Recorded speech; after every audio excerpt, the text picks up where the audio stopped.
নমস্কাৰ স্বাগতম জনাইছো এয়া হল the prime time show Bagbar সমষ্টিৰ কংগ্ৰেছৰ বিধায়ক চেয়াৰমান আলীৰ কলাক্ষেত্ৰত মিয়া মিউজিয়াম স্থাপনৰ প্ৰস্তাৱক লৈ ৰাজ্য উত্তাল হৈ থকাৰ সময়তে পোহৰলৈ আহিছে মিয়া পাব্লিক স্কুল বটদ্ৰা সমষ্টিৰ বাটমাৰী হাইডুবি লালুংগাঁও চমকা আৰু ধিং সমষ্টিৰ দুব্ৰামাৰী চাপৰিত চলিত বৰ্ষৰ জানুৱাৰী মাহৰ পৰা চলি আছে এই বিতৰ্কিত মিয়া বিদ্যালয় এই মিয়া পাব্লিক স্কুলক লৈ বটদ্ৰা সৃষ্টি হৈছে এতিয়া তীব্ৰ প্ৰতিক্ৰিয়া কেই শুনিছে আপুনি কাৰণ এবাৰ মিয়া মিউজিয়াম নহয় এবাৰ মিয়া পাব্লিক স্কুলক লৈ এই বিতৰ্কৰ সৃষ্টি হৈছে সংখ্যালঘু গণতান্ত্ৰিক যুৱ ছাত্ৰ ফেডাৰেশ্যন আৰু অসম মজদুৰী শ্ৰমিক ইউনিয়নৰ তত্ত্বাৱধানত স্থাপন হৈছে মিয়া পাব্লিক স্কুল মিয়া মিউজিয়ামক লৈ বিতৰ্ক সূচনা হোৱাৰ পিছত পোহৰলৈ আহিছে এই মিয়া বিদ্যালয় অতি সংগোপনে চলি থকা মিয়া পাব্লিক স্কুলক লৈ তীব্ৰ প্ৰতিক্ৰিয়াৰ সৃষ্টি হৈছে জাঙুৰ খাই উঠিছে এতিয়া বিভিন্ন দল সংগঠন অসমত বিভিন্ন মাধ্যমত চৰকাৰী বেচৰকাৰী শিক্ষানুষ্ঠান চলি থকাৰ পিছতো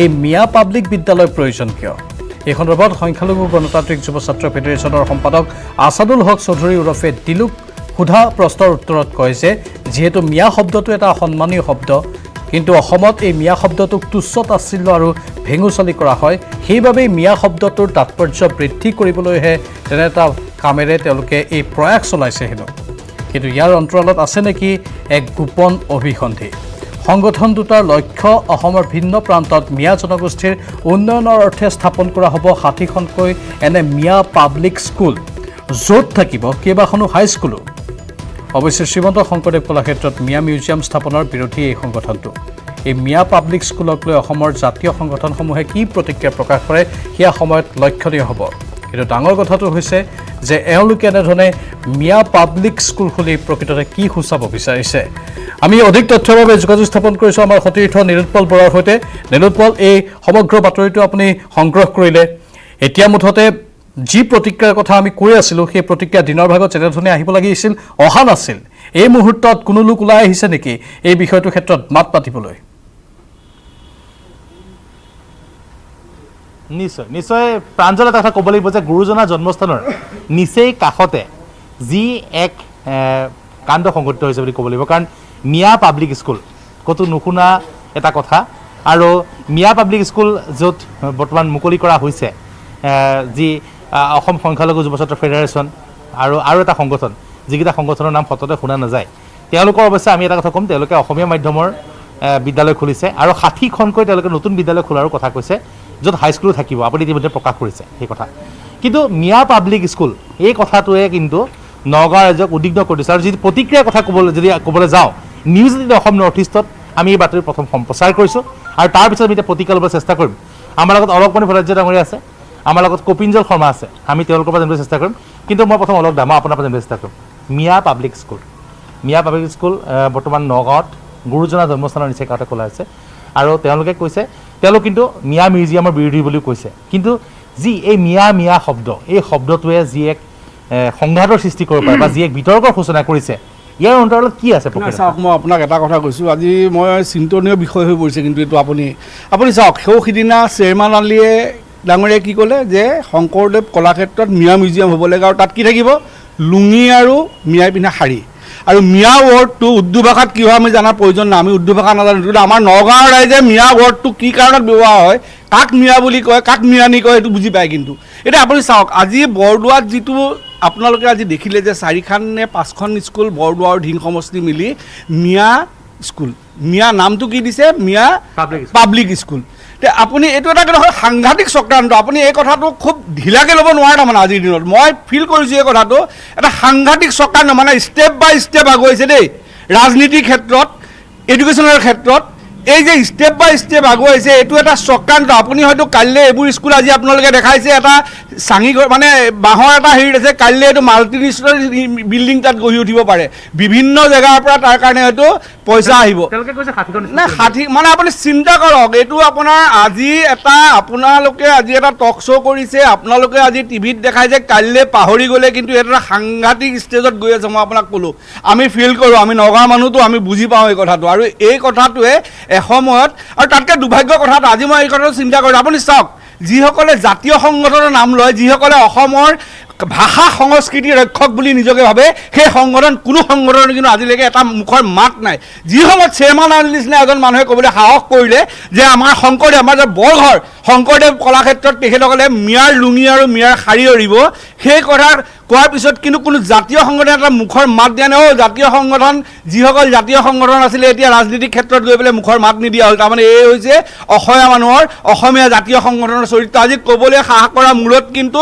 অজিত ভূঞাৰ নিচিনা মানুহৰ কাৰণে আজি ক'বলৈ সাহস কৰিছে আজি এই অনুষ্ঠান পাতিবলৈ সাহস কৰিছে এইসকলে আৰু হয়তো চেয়াৰমান আলীৰ নিচিনা মানুহে এই স্কুলসমূহক ফাইনেন্স কৰিব এই চেয়াৰমান আলীৰ থ্ৰুৱেদি হয়তো বিভিন্ন দেশ বিদেশৰ পৰা এইটো এটা প্ৰক্ৰিয়া কিন্তু মই ক'লোঁ এইটোৰ কাৰণে অসমীয়া ৰাইজ সজাগ হ'বৰ হ'ল কিন্তু নগাঁৱৰ ৰাইজে আমি যেনেকৈ ফিল কৰিছোঁ আপুনি চাওক কাইলৈ পৰহিলৈ নামনি অসম নগাঁৱৰ বিভিন্ন ভিতৰুৱা অঞ্চলত এই মিয়া স্কুল চলি আছে হয়তো খুলি আছে কোনো এই শংকা এই বস্তুটো আহিছে আজিতো জানুৱাৰীতে খুলিছে বুলি কৈছে যেতিয়াই মিয়া মিউজিয়ামৰ কথা আহিলে এই গোটেই বস্তুবোৰ লাহে লাহে আৰু কি ক'ত ওলায় তাৰ ঠিক নাই হয়তো কাইলৈ মিয়া অট'নমাছ ইউনিভাৰ্চিটি বিচাৰি দিব ইয়াত এই ধৰণৰ প্ৰক্ৰিয়ালৈ গৈছে গতিকে ৰাইজ সজাগ হ'ব হৈ গ'ল কিন্তু পুনৰ আপোনাৰ ওচৰলৈ আহিম কিন্তু কপিঞ্জল দা যিহেতু আছে কপিঞ্জল দা মই আপোনাৰ পৰা চেষ্টা কৰিম মিয়া পাব্লিক স্কুল নতুন বিতৰ্ক নগাঁৱত যিহেতু মিয়া যি সংখ্যালঘু অধ্যুষিত অঞ্চলত জাতীয় বিদ্যালয় খোলে আমি গৌৰৱ কৰোঁ তেওঁলোকে জাতীয় বিদ্যালয় খোলে অসমীয়া মিডিয়ামৰ স্কুল শংকৰদেৱ বিদ্যানিকেতন খোলে কিন্তু মিয়া পাব্লিক স্কুল কাহিনী শুনা নাছিলোঁ এইবাৰ প্ৰথম কিন্তু শুনিবলৈ পোৱা গৈছে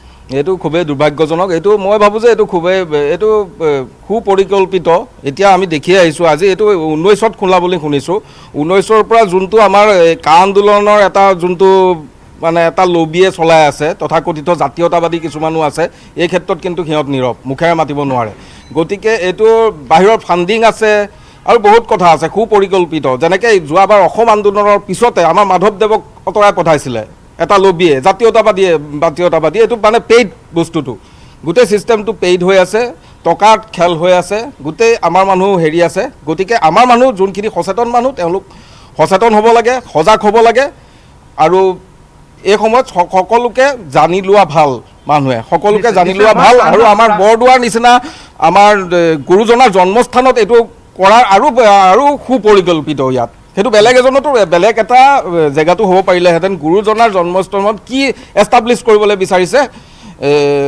সকলোৱে জানা দৰকাৰ আৰু নিশ্চয় মই প্ৰাঞ্জল মই পুনৰ চেষ্টা কৰিম নীলোৎপল দুৰ্ভাগ্যজনক সেই কথাটো আমি কৈ আছোঁ আমাৰ বাতৰিৰ জৰিয়তেও আমি লক্ষ্য ৰাখিছোঁ যিসমূহ জাতীয়তাবাদী দল সংগঠন আছে তেওঁলোকে কি ভূমিকা লয় কিন্তু এটা মই প্ৰশ্নৰ উত্তৰ জানিব বিচাৰিছোঁ আপুনি যিহেতু সৰজমিন তদন্ত চলাইছিল গ্ৰাউণ্ড জিৰ' ৰিপৰ্ট আপুনি সংগ্ৰহ কৰিছে গৈ এই মিয়া পাব্লিক স্কুলত আপুনি কৈছে অসমীয়া শিকোৱা হয় অসমীয়া মাধ্যমৰ বিদ্যালয় কিন্তু সঁচাকৈ তাত অসমীয়া মাধ্যমৰ পাঠ চলেনে অসমীয়া মাধ্যমৰ পাঠ ছাত্ৰ ছাত্ৰীসকলক শিকোৱা হয়নে নে অন্য ভাষাৰো কিবা কিবি তেওঁলোকে পাঠ্যপুথি তাত ৰাখিছে বা পাঠ্যক্ৰম ৰাখিছে নিশ্চয় প্ৰাঞ্জল অতি গুৰুত্বপূৰ্ণ কথা এই বিষয়টোৰ সন্দৰ্ভত আমি তদন্ত চলাই আছোঁ শীঘ্ৰেই আমি যিহেতু এই বিষয়টোৰ সন্দৰ্ভত আমি নিৰৱচ্ছিন্নভাৱে বাতৰি আমি সম্প্ৰচাৰ কৰি যাম আমি সেই বিষয়ে জনাবলৈ চেষ্টা কৰিম কিন্তু প্ৰাঞ্জল আপুনি যিটো কথা কৈছে অতি আটাইতকৈ গুৰুত্বপূৰ্ণ কথাটো হৈছে নগাঁৱৰ বিভিন্ন সংখ্যালঘু অধ্যুষিত অঞ্চলত অসমীয়া মাধ্যমৰ স্কুল খোলা হয় যিবিলাক ব্যক্তিগত খণ্ডৰ স্কুল অসম জাতীয় বিদ্যালয় বা শংকৰদেৱ বিদ্যানিকেতন এনেধৰণৰ স্কুল খোলা হয় সকলোৱে গৌৰৱ কৰে কিন্তু মিয়া পাব্লিক স্কুল যিটো অতি আচৰিত নাভূত নাশ্ৰুত কথা যিটো কথাই কিন্তু সকলোকে হতচকিত কৰিছে মিয়া পাব্লিক স্কুল শংকৰদেৱ বিদ্যানিকেতন খোলে জাতীয় বিদ্যালয় খোলে মই আপোনাক কৈ আছোঁতো এইটো এটা একদম প্ৰি প্লেন মানে মিয়া কথাটোৱে এই বিদ্যালয়বিলাকত অসমীয়া মাধ্যম বুলি কোৱা হৈছে তাত বেলেগ শিক্ষাও দিব পাৰে আৰে আপুনি কৈছোঁ শুনক এই বস্তুটো মাদ্ৰাছা বন্ধ কৰাৰ সেই শিক্ষাটো ক'লে নিব এতিয়া মই কৈছোঁ এইবোৰ স্কুললৈ আনিব আপুনি চাওক মই কৈছোঁ নহয় এইটো এটা সম্পূৰ্ণ একদম প্ৰি প্লেন এটা বস্তু চলি আছে এই মিয়া হেৰিটো এষ্টাব্লিছ কৰিবৰ কাৰণে তেখেতসকলে বিভিন্ন ধৰণৰ মানে এতিয়া চক্ৰান্ত আপোনালোকে আৰম্ভ কৰিছে আৰু এইটোৱে অসম মাতৃ বহুতে কয় নহয় মোৰ অসমৰ মাজনী ডিঙি ফুলাই কয় সেইসকল গোট গ'ল এতিয়া অসমৰ মাজনী অসমীয়া মাজনীৰ এতিয়া কিন্তু এটা দুৰৱস্থাৰ সময় আহি গ'ল তেখেতসকলে জানিব হ'ল এইসকলে ডিঙি ফুলাই নিউজ চেনেলত কথা ক'লে নহ'ব এতিয়া ৰাজপথত ওলাই আহক সময় আহি গ'ল ৰাইজ যদি একত্ৰিত নহয় তেতিয়াহ'লে কিন্তু এটা ভয়ানক পৰিস্থিতি হ'বলৈ গৈ আছে এইটো কিন্তু মোৰ চকুত মই ধৰা পৰিছোঁ দেখা পাইছোঁ মই আৰু এইসকল নেতা যিসকল আমাৰ কি ৰচিদ আলম এজনেতো আৰু ওপৰত উদ্ধত কৰি দিলে যে মিয়াই অসমীয়াৰ ভাষা সংস্কৃতি ৰক্ষা কৰিছে কিমানখিনি ক'বলৈ সাহস কৰিছে আপুনি চিন্তা কৰক তেতিয়াও আমাৰ জাতীয় সংগঠন ডিঙি ফুলাই ফুলাই কথা কোৱা এই ব্যক্তিসকল চুপ হৈ বহি আছে কিন্তু মুখৰ মাত নাই ক'ত শুই পৰিলে নাজানো ৰাজনীতি কৰাৰ নামত তেখেতসকলে আমাৰ মাজনী বিক্ৰী হৈ যাওক আমাৰ মাজনী আজি মিয়াৰ নামত গুচি যাওক তেওঁলোকক ক'বলৈ একো নাই কিন্তু ৰাজনীতি কৰিব লাগিব তেখেতসকলৰ সেইটোৱে হৈছে এতিয়া চৰিত্ৰ এই মুহূৰ্তত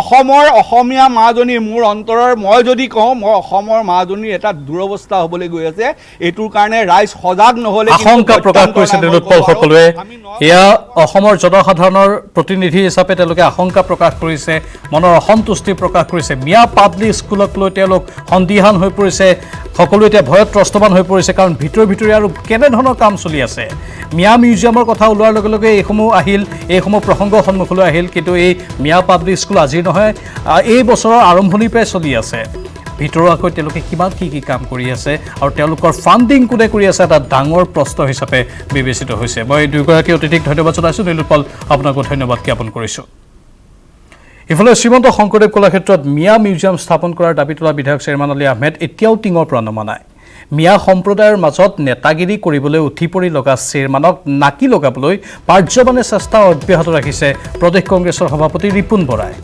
শুকুৰবাৰে বিধায়ক শ্বেৰমানৰ সন্দৰ্ভত সাংবাদিকে ৰিপুণ বৰাক প্ৰশ্ন কৰাত বিষয়টোৰ পৰা এৰাই চলিবলৈ তেওঁ চেষ্টা কৰা দেখা গ'ল কিন্তু সাংবাদিকে বাৰম্বাৰ প্ৰশ্ন কৰাত শ্বেৰমান আলী আহমেদে ভুল কৰা বুলি ক'লে ৰিপুণ বৰাই লগতে ক'লে চৰচাপৰি মিউজিয়াম হ'লে এনেও মিয়া সেই মিউজিয়ামত সোমালহেঁতেন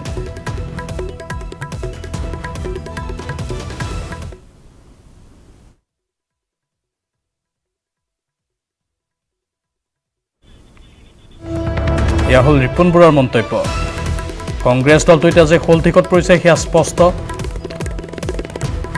ৰিপুণ বৰাই নিজৰ ভাৱ ভংগীমা বা কথা বতৰাৰ জৰিয়তে এই কথাই প্ৰতিমান কৰিবলৈ চেষ্টা কৰিলে কিন্তু জনসাধাৰণৰ মনতো যেন কংগ্ৰেছ দল বহুত তল পৰি যাব এই বিষয়বোৰৰ বাবে সেয়াও এতিয়া প্ৰমাণিত হ'বলৈ ধৰিছে সেয়েহে আপকীয়াকৈ ৰিপুণ বৰাই শ্বেৰমান আলী আহমেদক তেওঁ ভুল কৰা বুলি উল্লেখ কৰিছে কিন্তু সাংবাদিকে বাৰম্বাৰ প্ৰশ্ন কৰাত তেওঁ যেন এই সমগ্ৰ বিষয়টোৰ পৰা আঁতৰি যাবলৈহে চেষ্টা কৰিছে ইফালে শ্বেৰমানক ৰক্ষণাবেক্ষণ দিবলৈ চেষ্টা কৰাৰ সময়তেই বৰাকৰ কংগ্ৰেছী বিধায়ক কমলাক্ষদে পুৰকাষ্ঠ তুলিলে আন এক মিউজিয়ামৰ দাবী বিধায়ক কমলাক্ষই দাবী কৰিলে বেংগলী মিউজিয়াম শ্ৰীমন্ত শংকৰদেৱ কলাক্ষেত্ৰতেই স্থাপনৰ দাবী তুলিলে বিধায়ক কমলাক্ষই মুঠতে এতিয়া শ্ৰীমন্ত শংকৰদেৱ কলাক্ষেত্ৰক টাৰ্গেট কৰি এজনৰ পিছত আনজন কংগ্ৰেছী বিধায়কে তুলিছে এটাৰ পিছত আনটো দাবী যাক লৈ এতিয়া বেকফুটত পৰিবলগীয়া হৈছে কংগ্ৰেছ দল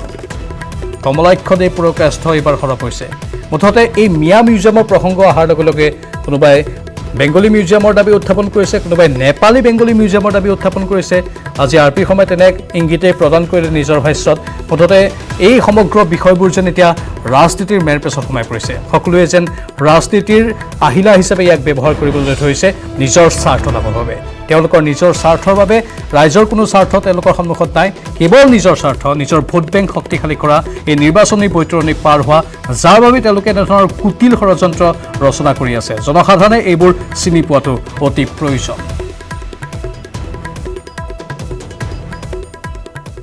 যদি আপোনালোকে চাই যে শংকৰদেৱ কলাক্ষেত্ৰখন যে কি কাৰণে স্থাপন কৰা হৈছে বিভিন্ন জাতি জনগোষ্ঠীৰ কালচাৰটো প্ৰমোট কৰিবৰ কাৰণে হয় কোনোবাই যদি কিবা এটা বিচাৰে তেনেহ'লে ময়ো ক'ব পাৰি যে আজি ছেকেণ্ড লাৰ্জেষ্ট কমিউনিটি আমাৰ প্ৰায় 70-80 লাখ মানুহ আছে আমাৰ বেংগলী মানুহ আছে সিহঁতৰ কালচাৰ প্ৰমোট কৰিবৰ কাৰণে আপোনালোকে কি কৰিলে তেনেহ'লে বেংগলী মানুহৰ কাৰণে মিউজিয়াম দিব লাগে এটা অভিয়াছলি দিব লাগে সিহঁতৰ কালচাৰটো প্ৰমোট কৰিবৰ কাৰণে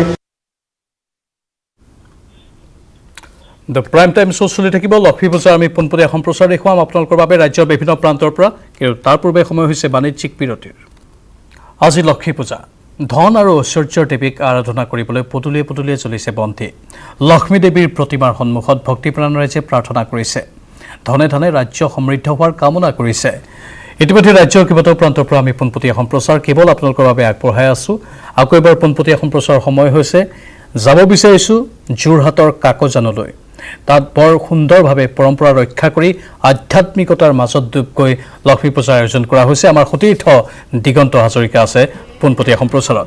দিগন্ত, আপোনাৰ কাষলৈ গৈছোঁ।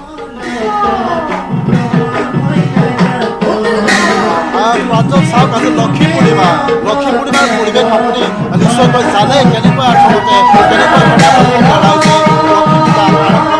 আয়োজন কৰে। আজিৰ দিনটো এটা অতি গুৰুত্বপূৰ্ণ কথা। আজিৰ দিনটোত সত্ৰনগৰী মাজুলী আজিৰে পৰা দ্বিতীয় বৃন্দাবনলৈ পৰিণত হয়। যিহেতু আজিৰে পৰা মাজুলীত ৰাস মেলা পৰ্ব আৰম্ভ হয়। আৰু মই আছোঁ যোৰহাটৰ দৃশ্য দেখুৱাই আছোঁ।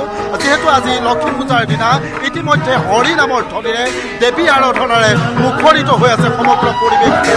ইতিমধ্যে কাকজানৰ এই অঞ্চলত বিপুল চেতিয়াসকলৰ পৰা আৰম্ভ কৰি শিল্পী লোকশিল্পীয়ে এনেধৰণে আজি দেৱী আৰাধনাত এনেধৰণে ব্ৰতী হোৱা পৰিলক্ষিত হৈছে। খুব সুন্দৰভাৱে ইয়াতে দিহানাম চলি আছে। মই পোনে পোনে বিপুল চেতিয়াসকলে ইতিমধ্যে দিহানাম পৰিৱেশন কৰি আছে। মই তাৰ মাজলৈ লৈ যাব বিচাৰিছোঁ।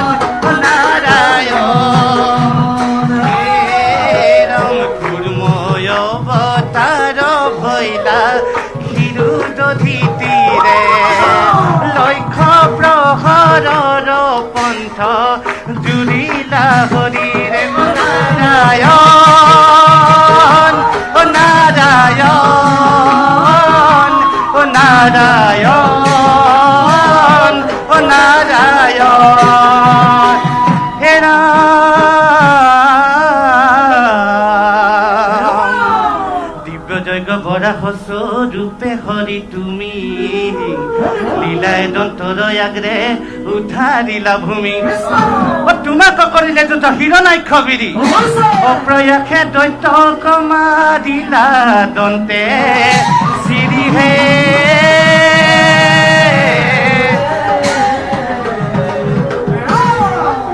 আমাৰ কাকজানৰ ৰাইজে খুব ধুনীয়াকৈ চাপৰি বজাই নাম গায়। এইবাৰ সেইকাৰণে আমি চাপৰি বজাই নাম গাম।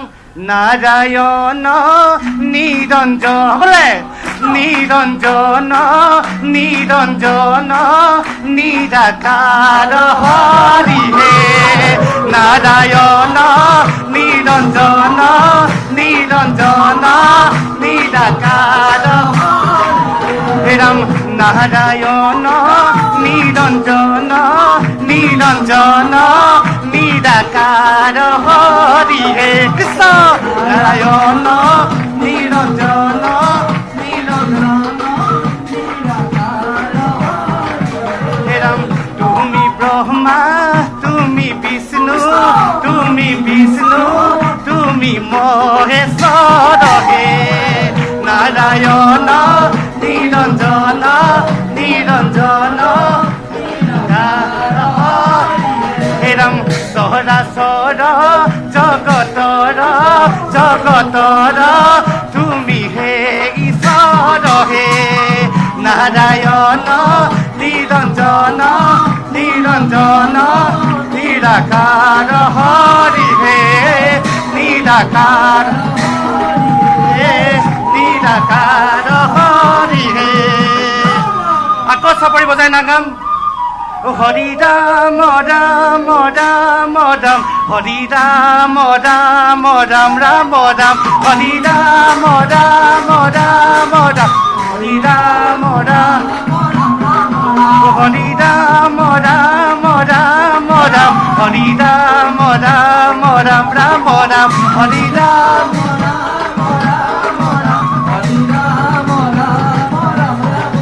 হে ৰাম কৃষ্ণ ৰূপে দৈব গীত ভৈলা অৱতাৰ হে হৰি ৰাম ৰাম ৰাম ৰাম হৰি ৰাম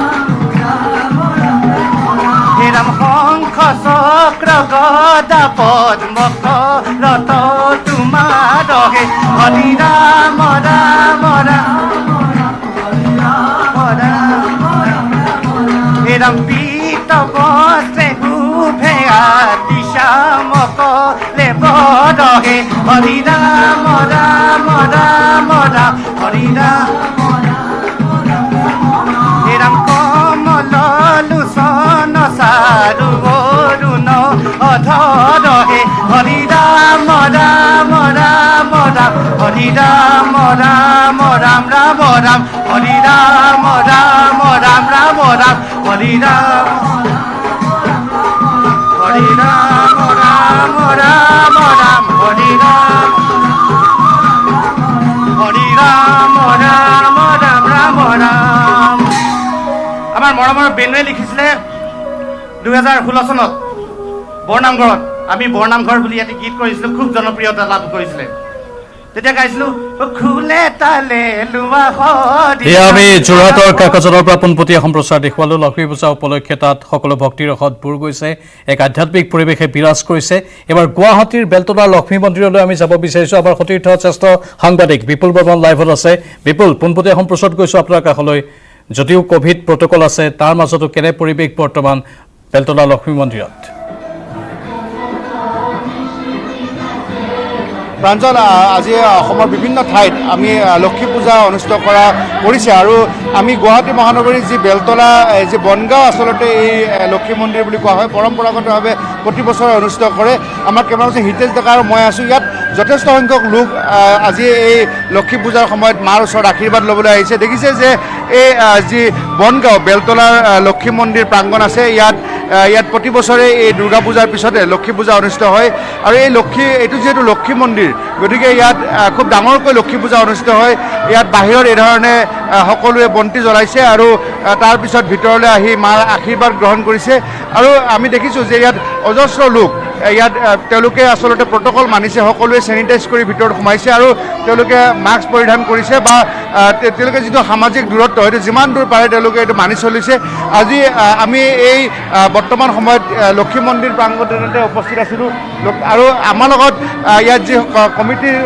কমিটিৰ লোকসকল তেওঁলোক উপস্থিত আছিলে আৰু তেওঁলোকৰ পৰা আমি বহু ধৰণৰ কথা গম পাইছিলোঁ যে আজি ৰাতিপুৱাৰ ভাগত তেখেতসকলে লক্ষ্মী মাক আপুনি এইফালে আহক অকণমান আপোনাৰ পৰা ইণ্টাৰভিউ এটা ল'ম এখেত আমাৰ সভাপতি শিৱৰাভা ডাঙৰীয়া তেখেত সভাপতি তেখেতৰ ঘৰত ধান ৰুইছিলে আৰু সেই ধানৰ লৈ তেখেতে মূৰৰ ওপৰত লৈ শোভাযাত্ৰা কৰি আহিছিলে প্ৰায় 1 কিলোমিটাৰ দূৰ তেখেতৰ মুখেৰে মই গম পাম শিৱদা এই ৰাতিপুৱাৰ যিটো আপোনালোকৰ এটা লক্ষ্মী মন্দিৰৰ যিটো পূজা অনুষ্ঠিত হৈছিলে অকণমান জনাওকচোন হয় ৰাতিপুৱাই সেই প্ৰত্যেক বছৰৰ দৰে সভাপতি ঘৰৰ পৰা ধানৰ গুচি এটা লৈ অহা হয় ধানৰ গুচিটো লৈ আহি পেলাই আমাৰ লক্ষ্মী মাতাৰ চৰণত প্ৰতিষ্ঠা কৰা হয় প্ৰতিষ্ঠা কৰাৰ পিছতে আমাৰ এই পূজাৰ কাৰণে প্ৰথম পদক্ষেপ এটা আৰম্ভ হয় তাৰপিছতে আমাৰ যিটো মন্দিৰ নিৰ্মাণৰ যিটো মানে প্ৰতিষ্ঠাপক সভাপতি সম্পাদক তেওঁলোকৰ এটা শ্ৰদ্ধাঞ্জলি অনুষ্ঠান এটা কৰা হয় সেই শ্ৰদ্ধাঞ্জলি অনুষ্ঠানটো আমি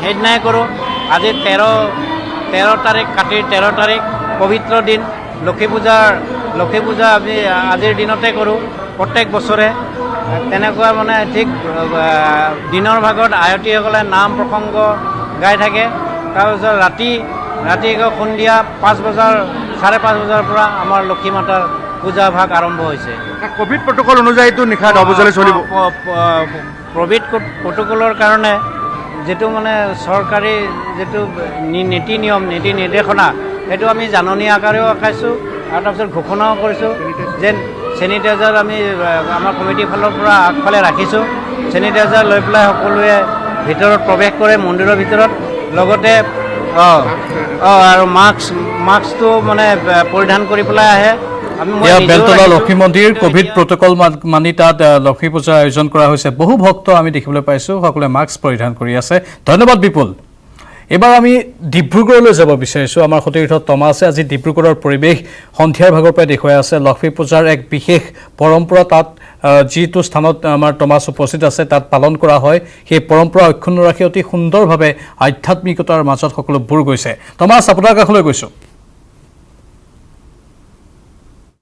হয় প্ৰাঞ্জল, মই ডিব্ৰুগড় জিলাৰ বৰপথাৰ বৃহত্তৰ বৰপথাৰ অঞ্চলৰ কমাৰ গাঁৱৰ এক বিশেষ পৰিৱেশ দেখুৱাবলৈ চেষ্টা কৰিছোঁ। লক্ষী পূজা উপলক্ষে ইয়াতে বিশেষভাৱে লক্ষী পূজা পালন কৰা হৈছে আৰু এইদৰে এতিয়া তেওঁলোকে নামঘৰত সকলো ৰাইজ একত্ৰিত হৈ পানী তুলিবলৈ আহিছে আৰু এইদৰে তেওঁলোকে এতিয়া যি পুৰণি তেওঁলোকৰ যি পৰম্পৰা সেই পৰম্পৰা ৰক্ষা কৰি এইদৰে এতিয়া লক্ষী পূজা ইয়াত পালন কৰা হৈছে। সেই দৃশ্য মই দেখুৱাবলৈ চেষ্টা কৰিছোঁ আৰু বিশেষভাৱে সজাই পাই তোলা হৈছে।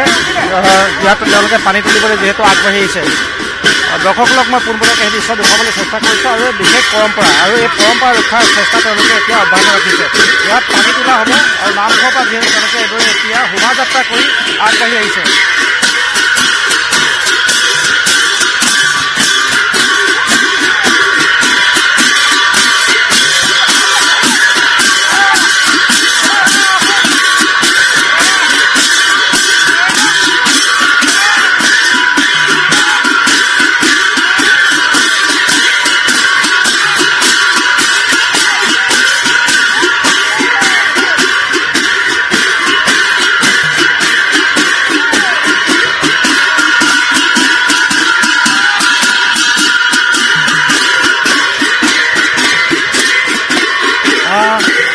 গাঁৱৰ এইদৰে যিসকল ভকত বৈষ্ণৱ আছে, গাঁৱৰ যিসকল মহিলাসকল আছে, সকলোকে একত্ৰিত হৈ এইদৰে এতিয়া লক্ষী পূজাৰ বিশেষভাৱে লক্ষী পূজা পালন কৰা পৰিলক্ষিত হৈছে আৰু যি পৰম্পৰা তেওঁলোকৰ পূৰ্বৰ পৰা চলি আহিছে সেই পৰম্পৰা অক্ষুণ্ণ ৰাখি এইদৰে এতিয়া তেওঁলোকে পূজা পালন কৰিছে।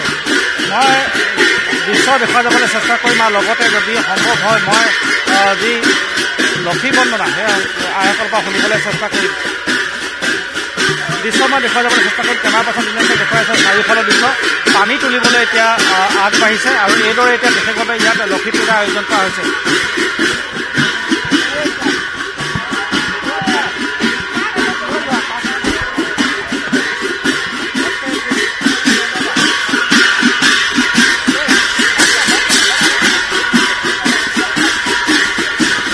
ডিব্ৰুগড়ৰ এই অঞ্চলৰ লোকসকল এনেধৰণেই পৰম্পৰা ৰক্ষা কৰি পানী তুলিবলৈ গৈছে। তেওঁলোকে বছৰ বছৰ ধৰি এই নিয়ম পালন কৰি আহিছে আৰু লক্ষ্মী পূজা উপলক্ষে তেওঁলোকৰ মাজত আকৌ পূৰ্বৰ সেই নীতি নিয়মসমূহ আমি দেখিবলৈ পাইছোঁ। ধন্যবাদ জনাইছোঁ টমাছ সম্প্ৰচাৰৰ বাবে।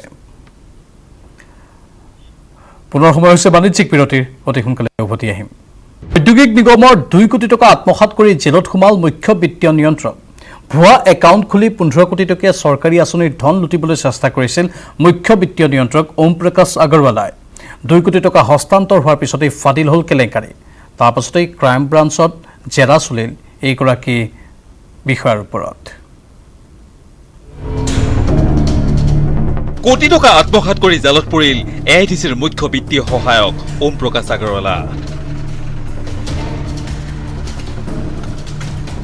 ভুৱা একাউণ্টেৰে কোটি টকা আত্মসাৎ কৰিছিল অসম ঔদ্যোগিক নিগমৰ মুখ্য বিত্তীয় সহায়ক ওম প্ৰকাশ আগৰৱালা। পেছাত এগৰাকী চিয়ে ওম প্ৰকাশ আগৰৱালাক এআইডিচিৰ বিত্তীয় দিশটো চোৱাৰ বাবে অস্থায়ীভাৱে নিযুক্তি দিছিল ৰাজ্য চৰকাৰে। 3 মাহ পূৰ্বে বিভাগটোৰ অন্তৰ্গত বিভিন্ন উন্নয়নমূলক কামৰ বাবে গীতানগৰত থকা কানাড়া বেংকৰ বিভাগীয় একাউণ্টত চৰকাৰৰ ফালৰ পৰা দিয়া হৈছিল প্ৰায় 15 কোটি টকা।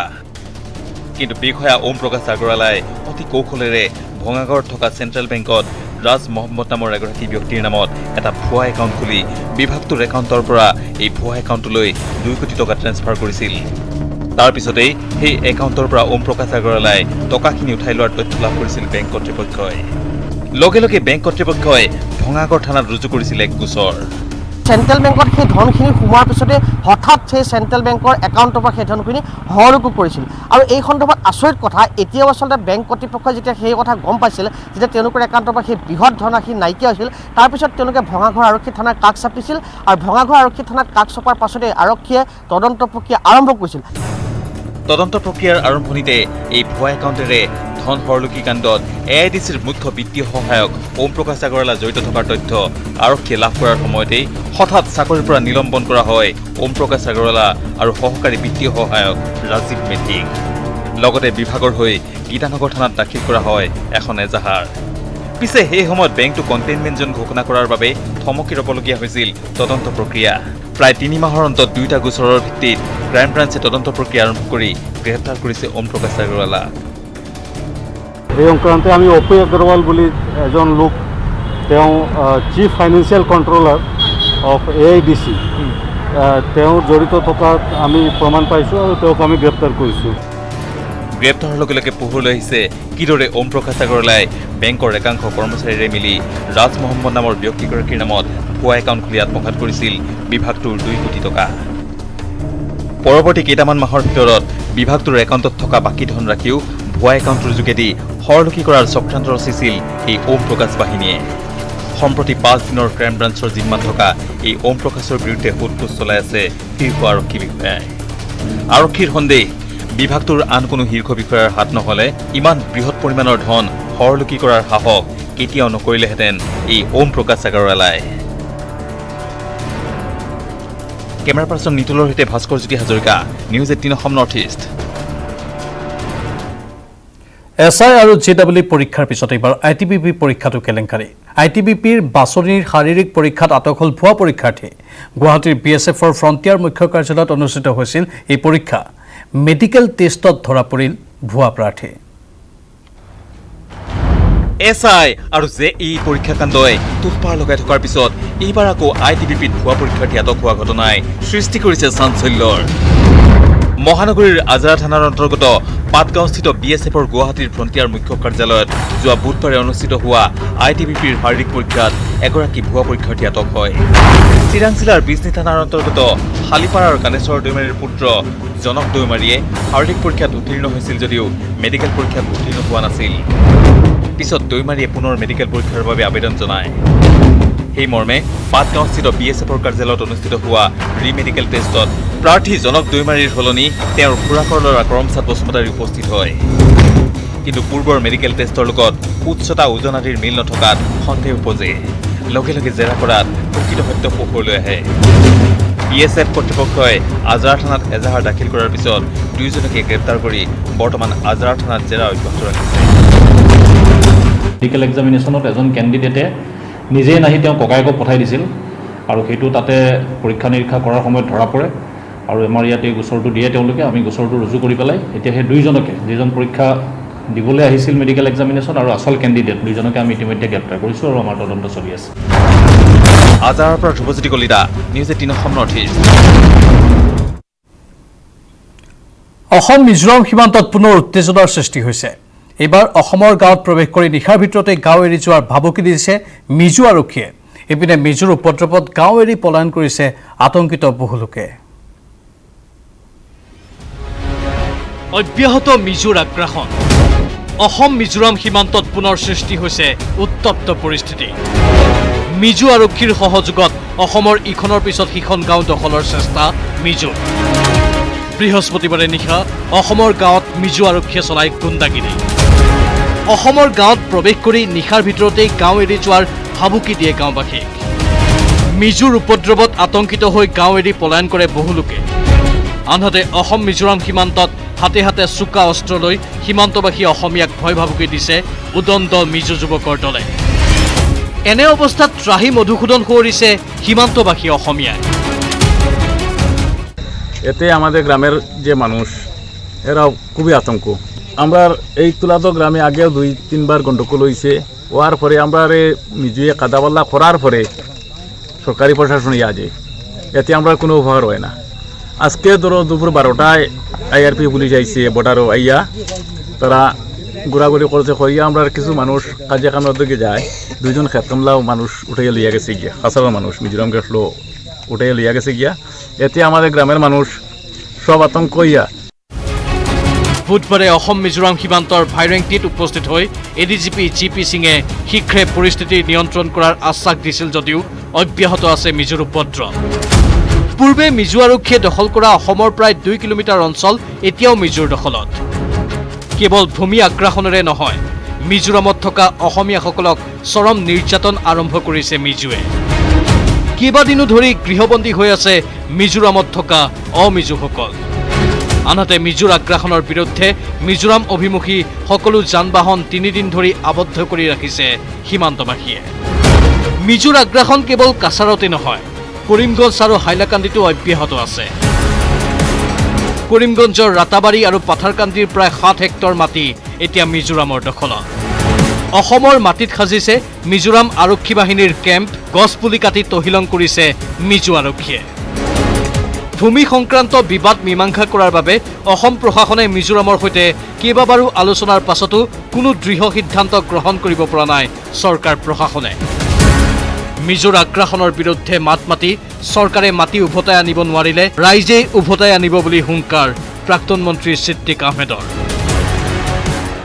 Central government BJP, state government BJP আৰু নেডাৰ চেয়াৰমেন আমাৰ ডক্টৰ হিমন্ত শৰ্মা ডাঙৰীয়া নেডাৰ চেয়াৰমেন হৈ আছে। গতিকে হঠাৎ এনেকুৱা পৰিস্থিতি কিয় হ'ল? আজি যি চৰকাৰে মাটি আৰু বেটিৰ কথা কয়, মাটি আজি বেলেগ চৰকাৰে লৈ গৈ আছে, বেলেগ ষ্টেটে লৈ গৈ আছে। মাটিখিনি যদি বেলেগ ষ্টেটে লৈ যায় তেতিয়াহ'লে আমাৰ থাকিল কি অসমৰ? সিদ্ধান্ত এইটো আমাক তেওঁলোকে জনাওক। যদি তেওঁলোকে নোৱাৰে কওক আমাক, আমি ৰাইজে গৈ আমি উদ্ধাৰ কৰিব পাৰিম। কৰিমগঞ্জৰ পৰা গৌৰীশ নন্দীৰ সহযোগত, শিলচৰৰ পৰা Aniruddha Laskar, news 18 Assam north east. The prime টাইমছত পুনৰ সময় হৈছে চমু বাণিজ্যিক বিৰতিৰ। আকৌ প্ৰাণ চঞ্চলা হ'ব কলং। লুইতৰ বুকুলৈ বেগেৰে বব কলঙৰ সোঁত। কলিয়াবৰৰ হাতীবুঢ়াৰ কলংমুখত শুভাৰম্ভ হ'ল কলং বুৱতীকৰণৰ কাম। মহাবাহুৰ পানী মৰা কলঙত বাকী আয়তীয়ে জ্বলালে 108 গছি বন্তি। প্ৰাণ পাই উঠিছে কলং, বিভীষিকা হৈ পৰিছে কপিলি। আকৌ সাৰ পাব ইতিহাস প্ৰসিদ্ধ কলঙে। বৃহস্পতিবাৰৰ পৰা আৰম্ভ হৈছে কলঙৰ বুৱতীকৰণৰ কাম। কলিয়াবৰৰ হাতীমুৰাৰ কলং মুখত কলং পুনৰ উজ্জীৱিতকৰণ আঁচনিৰ শুভাৰম্ভ কৰে জলসম্পদ মন্ত্ৰী কেশৱ মহন্তই। মহাবাহুৰ পানী আনি কলং মুখত বাকী আয়তীসকলে দিলে মংগলধ্বনি। প্ৰজ্বলন কৰা হয় 108 গছ বন্তি। ব্ৰহ্মপুত্ৰৰ জীয়ৰী বুলি যাক কয় কলং, আজিৰ পৰা 57 বছৰ আগতে অপৰিকল্পিতভাৱে বন্ধ কৰি দিয়া হৈছিলে। অৱশ্যে সেই সময়ত নগাঁও চহৰক বচাবৰ কাৰণে সেই কাম কৰা হৈছিলে আৰু তাৰ ফলত ইয়াৰ প্ৰাকৃতিক, ইয়াৰ পাৰিপাৰ্শ্বিক সকলো পৰিৱেশৰ ওপৰত প্ৰভাৱ পৰিছিল। কাৰণ এখন বুৱতী নৈ আজি 58 বছৰ ধৰি বন্ধ হৈ আছিলে। আজি কলং পুনৰ মুকলি হ'বৰ প্ৰথম পদক্ষেপ আজি আৰিকাটি মুখৰ পৰা আৰম্ভ হৈছে। আশা কৰা হৈছে বিগত প্ৰায় 4 দশক ধৰি মানৱ সমাজৰ নিৰ্যাতনৰ বলি হৈ বন্ধ্যা আৰু প্ৰদূষিত হোৱা কলঙৰ বেদনাৰ যেন অৱসান ঘটিব, পুনৰ ঘূৰাই পাব নিজৰ ৰূপ। ইফালে যি সময়ত কলঙৰ সভ্যতা সংস্কৃতিলৈ আশাৰ ৰেঙনি আহিছে, সেই সময়ত সুজয়ত ভয়ংকৰ খহনীয়াৰে তাণ্ডৱ সৃষ্টি কৰিছে কপিলী নদীয়ে। কপিলী নদীৰ গাতে লাগি থকা বিল ইতিমধ্যে বিলীন হৈছে কপিলী নদীত। হঠাৎ কপিলী নদীৰ লগত বিলখন কপিলীৰ গৰাখহনীয়াত জাহ যোৱাত ভয়ংকৰ পৰিস্থিতি উদ্ভৱ হৈছে। জলসম্পদ মন্ত্ৰী কেশৱ মহন্তই বিষয়টোত গুৰুত্ব দিয়াৰ আহ্বান জনাইছে গাঁওবাসীয়ে। কলিয়াবৰৰ পৰা দিবাকৰ দাস আৰু হুজাইৰ পৰা Pranab Sharma, news 18 Assam north east. এগৰাকী অসমীয়াৰ জীৱনগাথাই স্থান লাভ কৰিছে আমেৰিকাৰ চৰকাৰী বিদ্যালয়ৰ পাঠ্যক্ৰমত। এতিয়াৰে পৰা এইগৰাকী অসমীয়াৰ কৰ্মৰাজিৰ বিষয়ে পঢ়িব লাগিব আমেৰিকাৰ শিক্ষাৰ্থীয়ে। কিন্তু কোন এইগৰাকী বিশেষ অসমীয়া ব্যক্তি?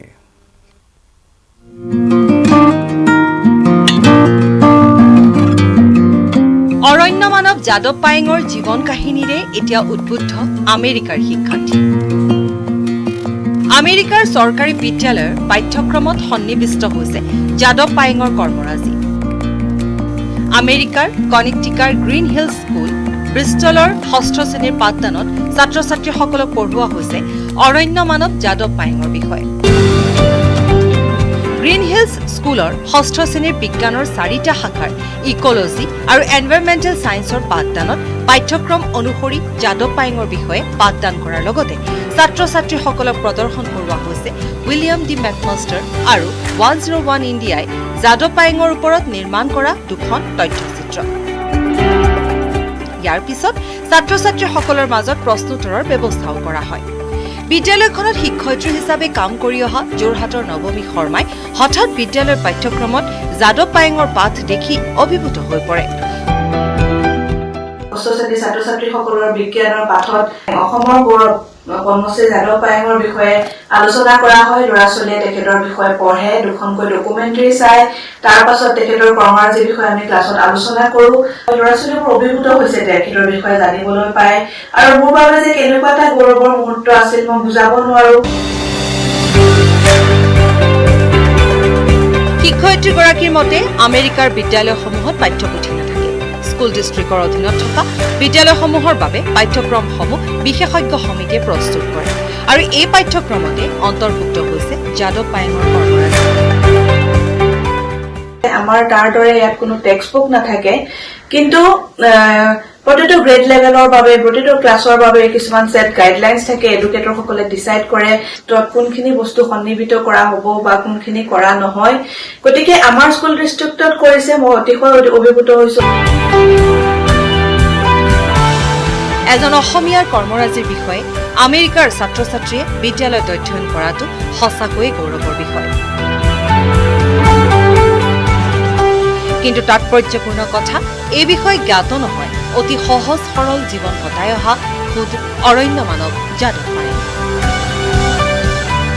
যোৰহাটৰ পৰা Gautam Bora report, news 18 Assam north east.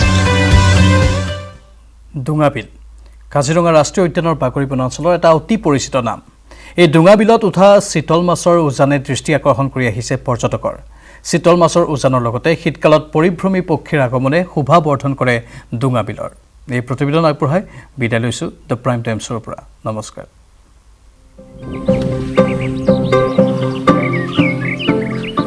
সূৰ্যস্নাতা ফটিক পানীত চিতল মাছৰ জলকেলি।